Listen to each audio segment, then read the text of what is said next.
Welcome back to Movies TV Mad. You can follow me on X at Movies TV Mad and on Instagram and on Threads at Movies TV Mad X. A very warm welcome to Sunday's edition of the Movies TV Mad Daily. And today we actually have some news for you. Yes, a Teen Titans movie, a live action movie, is in development. The script being developed by the playwright scribe who developed the script for Supergirl, Woman of Tomorrow. There's one thing for sure: bad DC news will always be followed by good DC news. Remember the old days when we were fighting for Zack Snyder's Justice League Snyder Cut, and every time Zack posted some revelation on Vero, all of a sudden we were getting a black Superman, or we were getting something, just to distract everyone from the narrative of WB being exposed. Well, WB and DC Studios have been a bit exposed this week, haven't they? With some bad news. We found out the inevitable news that the Batman 2 would be delayed. And Patty Jenkins exposed them big time by saying that James Gunn, Peter Safran, and the company, a studio, with the names DC at the beginning, have no intention at this moment in time of making a Wonder Woman movie. They don't want to make a movie about Wonder Woman, right? So that wasn't a good look. So late last night here in Europe, here in Cyprus, I was about to go to bed. Then all of a sudden, my phone was going mad. Mick, it's happening. A Teen Titans movie is happening. And of course, I'm very, very excited about that. But here's the thing. They can develop as many scripts as they want, but without a successful Superman movie, it all means nothing. That doesn't mean I'm suggesting that it's going to flop, that I don't want it to be successful, or anything like that. I do want Superman to be successful, and I want DC Universe to be successful because I love movies, I love stories, and most importantly, I love DC.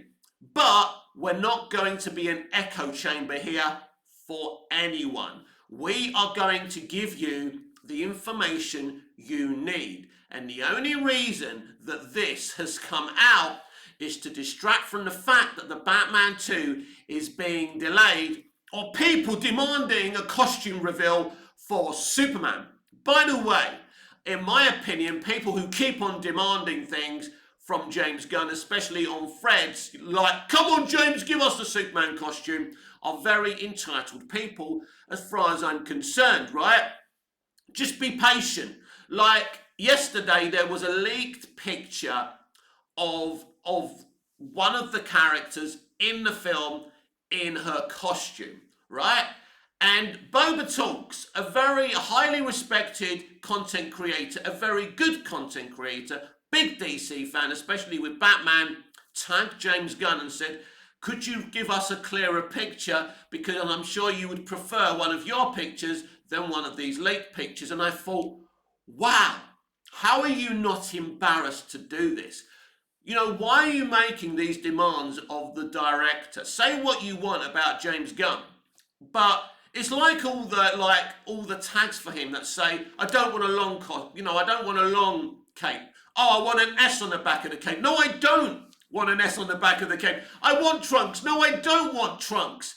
I mean, the guy can't win, can he? Let's be honest. He's going to upset a whole bunch of people. He's already upsetting a whole bunch of people just by existing in the DC live action space. But it's very, very difficult. There is actually a special graveyard. There isn't really, but there is in a way, career-wise, for people who have worked on Superman movies. Because apart from Dick Donner, every single director who's made a Superman film has ended up on the scrap heap. You look at, I think I spoke about this the other day, but you look at Richard Lester, what happened to his career. Bryan Singer, even before he was exposed as a problem, his career went to the toilet after Superman Returns. And Superman Returns isn't a terrible movie, but it wasn't successful. Zack Snyder, a guy who's making cinematic movies, is now stuck at Netflix since he did the DCEU. Once you make a Superman movie, unless you make the Superman movie that the general audience and the public want you to, your career's panned. So I do have a lot of respect for James Gunn taking this risk, because if this Superman movie isn't the Superman movie that makes $1 billion, that isn't loved by the public, his career is over.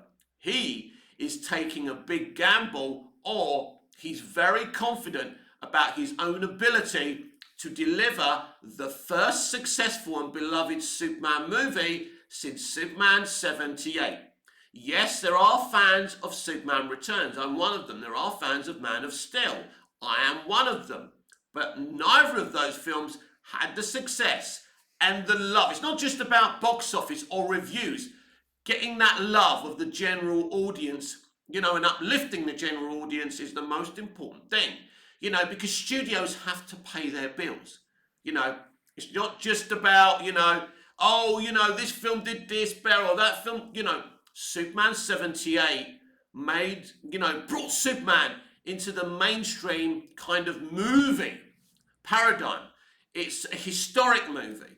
And I've said this before, Superman is very, very different in terms of making a film or a television show about him. There's certain things you have to keep. Why was Dick Donner so successful with Superman? It's because he didn't mess around with the basics.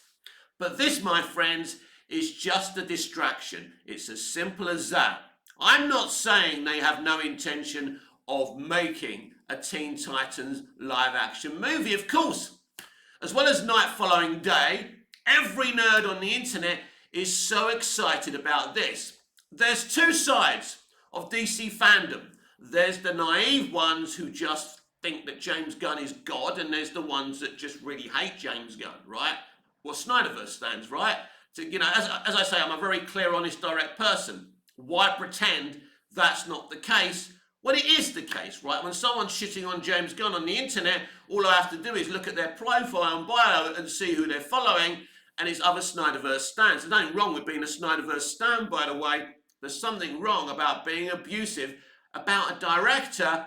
I know he replaced Henry Cavill, but did you think he wouldn't want his own actor? Really? Zack Snyder didn't choose Brandon Routh, did he? We made a petition for Brandon Routh, and Snyder still ignored that, right? And he didn't get some of the hate. He got hate, but not for that, right? You're basically hating on a director because he wanted his own man, his own cast. What has James Gunn actually done wrong in terms of his plans, right? I think his plans are pretty good. I think his Superman movie has been cast like a television show, even though they're great actors, but there's no marquee value, and we've spoken about that yesterday, so we don't want to go into that again. But there are things that I'm kind of concerned about. There are red flags within the whole of, DC Studios, but there's also some very good decisions that he's making. Again, it's about balance.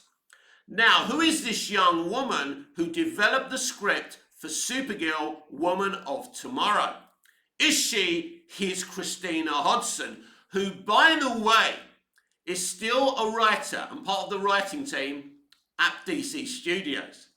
Yeah, she wrote the Flash movie, flop. She wrote Birds of Prey, flop.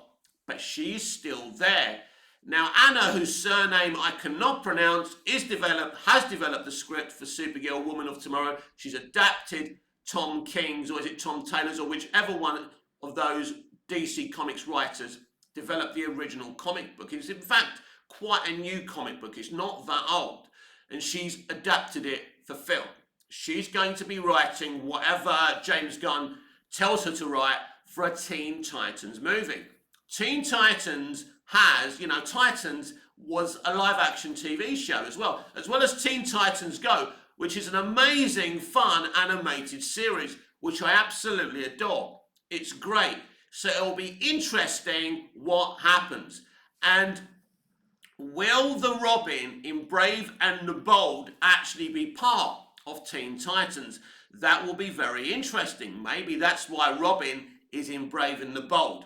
But think about this for a moment. A yet another script has been announced to be developed, and it's yet another script that's being developed before Brave and the Bold. You see, what I said yesterday is absolutely spot on. Nothing will happen with Brave and the Bold until the Batman 2 comes out. But if the Batman 2 is as successful as I think it's going to be, James won't be able to set that aside. So I don't think you can have two Batmen. I don't think you can have two of the same characters, even in separate universes. It's very difficult, and considering they don't want competing Supermen, think about this. Why would he want competing Batmen? He doesn't. But he's got no choice. Matt Reeves is a huge director.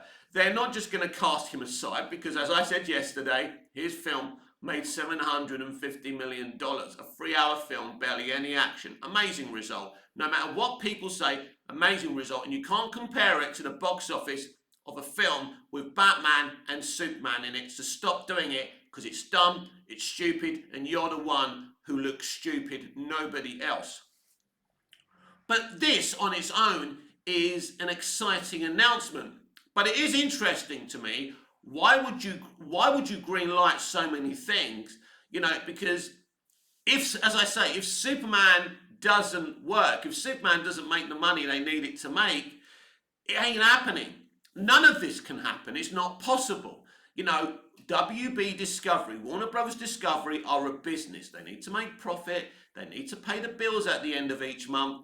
And if Superman isn't successful, then none of this can ever happen. It's as simple as that. And anyone who's under the delusion that, you know, an unsuccessful Superman means that they can still do this, you're living in a fantasy world. And it's very interesting. Boba Talks was arguing with someone about the dates, and you know, someone was accusing James Gunn of writing Peacemaker during the writer's strike. A ludicrous argument. I don't know why Boba gets involved with these things, but anyway, I quote tweeted Boba. I like doing that a lot. I like hammering home my points. And I said, I cannot wait till July the 11th, 2025. Either people's faith in James Gunn will be, you know, will be paid, you know, will be fulfilled, or people's delusions exposed. Either your faith is right about James Gunn and what he's doing with DC, or you are going to, well, your heart's going to be broken. Because everyone now has an idea in their heads what Superman's going to be. And you're all going to be wrong because you don't know what he's doing and what the film is. Neither do I. That's why I'm keeping my preconceived ideas and my expectations at a level. Because I've been here so many times before. My dad worked in this industry. You know, my late dad taught me everything there is to know about this industry. My dad told me some nightmare stories about this industry. He told me some wonderful anecdotes about this industry from greats from the past. And I know a lot of stuff about people working in the industry today, you know. And at the end of the day, I'm now experienced enough with this industry not to be naive about it. It is a very, look, at the end of the day, it is a very dirty, corrupt industry. But we all love stories. We all love our geek. We all love films. We all want to go to the cinema or turn on our TV or whatever device we use to be entertained and watch good things. Whether these people are good people or not, or corrupt, at the end of the day, as far as we're concerned, the consumer doesn't really matter. It doesn't, everyone. Because the guy running your local pub could be going to a prostitute every night and cheating on his wife, right? Your favourite landlady may be seducing a bunch of 18-year-old lads. Who knows? It doesn't matter. We can't keep everyone's behaviour clean. So it doesn't matter what James Gunn is or isn't. Can he make a great DC movie? It's like yesterday I was speaking about rewatching the Flash movie. And even though Ezra Miller's conduct is outrageous in the real world, we haven't heard anything bad from him recently, which is good. Let's hope he's getting the help he needs, or they need. But his performance in the Flash is outstanding. And I'll stand by that. The Flash has good, bad, and indifferent things about it. It isn't the perfect movie, nowhere near. There's no such thing as a perfect movie, but his performance playing two different versions of himself was outstanding. And people can sit there doing their video essays and hate watching that film and saying they're a terrible actor, I apologise again, but they're not a terrible actor at all. And we've seen Ezra Miller play. So, even if someone has done some really bad things that we think are unforgivable, right? The industry is full of people like this who do things that we think are intolerable. I'm not here to justify people or go on a deep investigation to expose the whole of Tinseltown, because if I start saying, well, James Gunn's done this and that, I'm going to boycott his films, that means I can't watch any movie again, because most of them are corrupt. There are some good eggs there as well, but mostly they're bad eggs, right? So stop putting people on pedestals, whether it's James Gunn or Zack Snyder. Go to the cinema, watch the movies you want to watch the television shows you want to watch, and shut the fuck up and judge them on their own merits, because that's what I'm going to do with Superman. Superman is the most important thing here. Without a successful Superman, as I've already said, this script being developed is pointless. Anna is literally wasting her oxygen developing this script if it never happens. So I don't know much about Anna, the lady who developed the Supergirl Woman of Tomorrow script, who's developing this script. But it's interesting that she's doing it again. Someone on Fred saying her Supergirl Woman of Tomorrow script may be brilliant. Well, Christina Hodgson's Birds of Prey script wasn't great, but she still wrote the Flash movie as well. So it doesn't really compute in Hollywood. They fail upwards. We all know that. And if they've got the bloodline, if they have the connections, if maybe Steven Spielberg christened them, although Steven Spielberg, I'm assuming, wouldn't be christening anyone, and we won't go into that, but, at the end of the day, it's not about talent in Hollywood. It's about connections. It's about bloodlines. And, also now, it's about DEI. It's about inclusion and representation. And, as you can see, the writer of Supergirl Woman of Tomorrow and the same lady who's developing this script is a minority. So, let's put that back up. I like that. There you go. Something interesting to see. You don't just want to look at my ugly mug, do you? So there is an element of her employment at DC Studios and her, developing Supergirl because she's a minority, right? It's clear. Now, I don't know where she's from, but it's clear, right? And that could be the element. So she could be a really talented young playwright. She's a former actor, playwright. So it's very, very interesting. So either James Gunn has got a very, very talented young writer here, or he's just doing a box check. We will find out. We may find out if we ever see Supergirl Woman of Tomorrow that hasn't cast anyone apart from Millie Alcock in the lead role. So there is a script there, and there will be a script for this. James Gunn, as far as I can see, hasn't confirmed this news, but it is from THR. And also that leaked footage of of that character from Superman. I wouldn't be surprised if DC Studios leaked that on purpose, part of the distraction, because it has been a negative week. The Batman 2 being delayed, didn't get a good reaction. People were surprised. I mean, I don't mind people being frustrated or disappointed, but to me, to be surprised about that film being delayed makes you utterly naive when you all know how slow Matt Reeves works and how long it took him to develop the script of the first film. It's the studio's fault for announcing a date. They wanted the Batman 2 and Superman to be launched on the same year, a Batman and Superman movie in the same year. But imagine this, a Brave and the Bold and Superman movie in the same year, about a Batman and Superman in the same universe. And imagine this, Batman cameoing in Superman and Superman cameoing in Batman. That would have been huge. but that would have taken some work. So we'll just have to settle for a Superman movie next year. And one DC movie a year, as I said yesterday, is absolutely fine. I don't need a bunch of movies. I need one good movie. And, you know, very excited for Joker Folie à Deux. And if you're entering a film into the Venice Film Festival, it can't be half bad. So, yeah, I mean, we don't know jack about that movie. I've heard some things. I've heard some very exciting things about that film. But I think a lot of people are being put off because they're hearing it's a musical. It's not that much a musical. There's some songs in it. I wouldn't call Joker Folie à Deux a musical. But we'll see. It'd be very interesting when we see, I think, in the first trailer, the first teaser, next month. That's right. Next month. That came around quickly, didn't it? Next month, we are going to see a trailer for Joker Folie à Deux. And if it's anything in the quality of the first movie's first teaser trailer, then bring it the fuck on.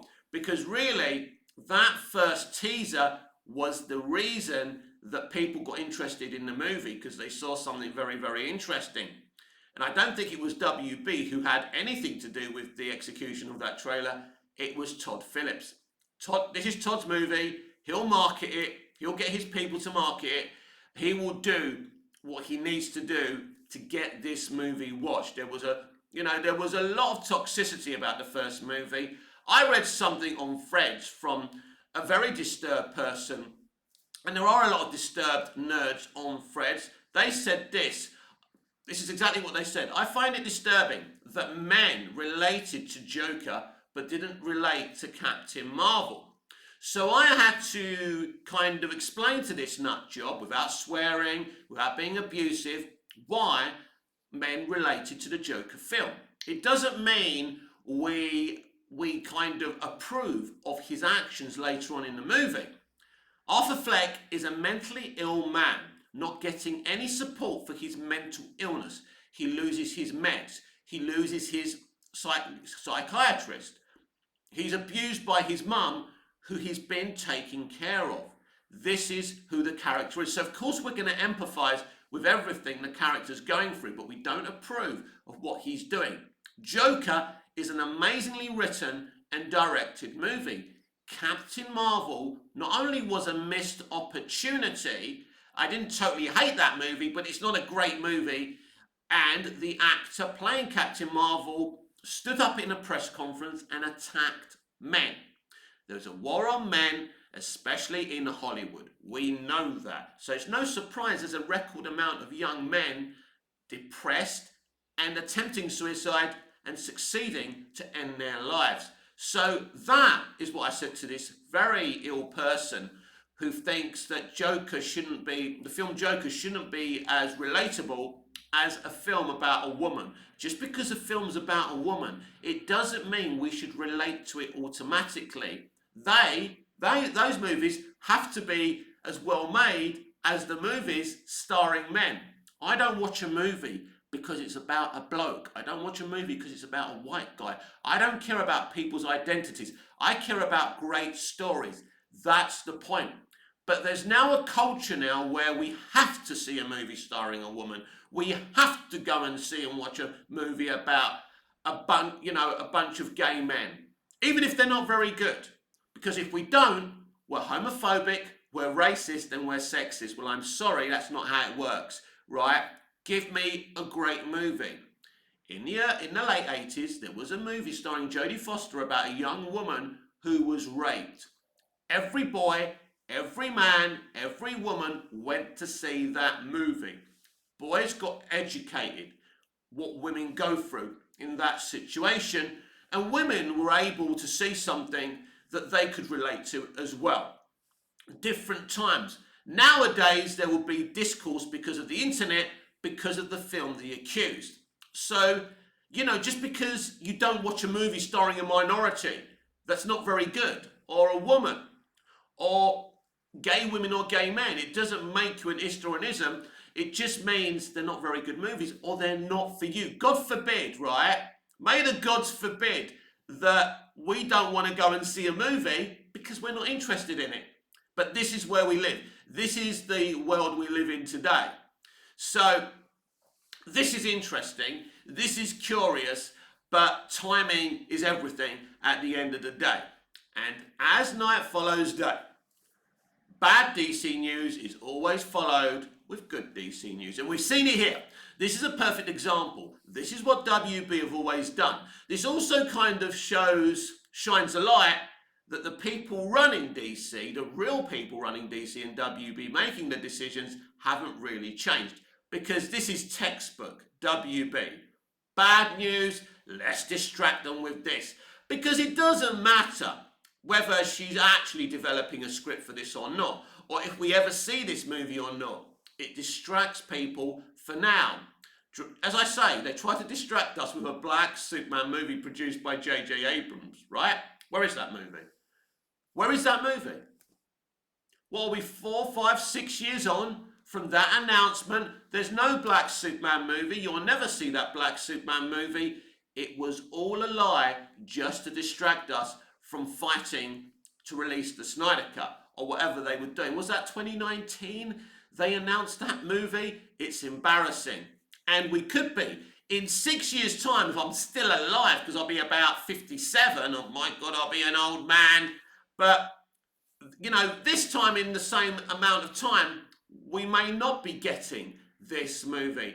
So it's all very exciting, and people who really believe in James Gunn, religiously believe in James Gunn, and believe that everything he's going to do is going to turn to gold. I hope it is, but I'm not going to sit here and lie to my audience and pretend that everything's magic and everything's perfect, because that's what people do who want to be successful over being honest with their audiences, or who are shills and want to live in an echo chamber.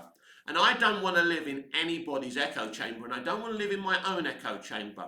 I want to celebrate great stories, great movies, great entertainment. This is what this platform is going to be. Always balanced and always honest. I have always been like that. Even with people from the industry I respect. They do something good, I'll respect them and I'm positive. If I feel they're problematic or their content or art or whatever isn't to my liking, I have to be honest about that. And sometimes I'll nitpick them about what they've done. And that's also okay. Just because you like something, it doesn't mean you have to get your tongue and shove it up someone's a-hole, right, 24/7. And, you know, very interesting. Someone asked me, what's it like being around famous people? And I was very honest about this. I said, when you're around celebrities or successful people, you've got to be yourself. First of all, be yourself, but don't start giving it, oh my God, I love you and you're so amazing. Like, when I'm around people like that, I'm like, oh my God. But on the outside, I keep it very calm, because you're not going to get any respect at the end of the day if you act like that. And in life, it's about balance. I use that example because that's what I want to do on my platform. I don't want to kiss any asses. All I want to do, my first loyalty is to you, because you are me. Now, what do I mean by that? We're the same, McLeod. We are the same. We're fans. We live for this shit. As sad and as pathetic as that sounds, we live for this shit. I've been talking for nearly 29 minutes about Teen Titans, about DC, about Let's Pretend, about acting and all of that. That's how passionate it is to me. Ever since James Gunn has started principal photography on Superman, I'm watching Superman movies. I'm watching Smallville. I'm not watching anything else but Superman-related media. That's how fucking obsessed I am. I don't just do these videos. I haven't created a caricature that pretends to like this shit. I do like this shit. And with the views I get, I'll be wasting my fucking time anyway. I love this shit. I want this shit to be successful. And a proper real Teen Titans movie with kind of what those characters are will be amazing. But will they get it right? Do they have the intention of getting it right? Will we get the real Teen Titans? I mean, don't forget, something I haven't even mentioned is the Cyborg situation as well. Ray Fisher certainly isn't going to play Cyborg in Teen Titans, and I think we all know that, and there's going to be a lot of shit kicked up if this film gets made, when they recast the character of Cyborg. And these are the problems that are facing James Gunn. These are problems that James didn't create himself. They were already there. Whoever came in was never going to bring back Ray Fisher. No way. I mean, if Ray Fisher plays Cyborg in a Teen Titans movie, wow. I mean, I'd be for that because I think the guy's fantastic as an actor. But we'll see. It's unlikely, but funnier things have happened. So yes, a Teen Titans movie is in development. It's in the script stage. It's being developed by the playwright who wrote and developed the script for Supergirl, Woman of Tomorrow. Let me know what you think about that.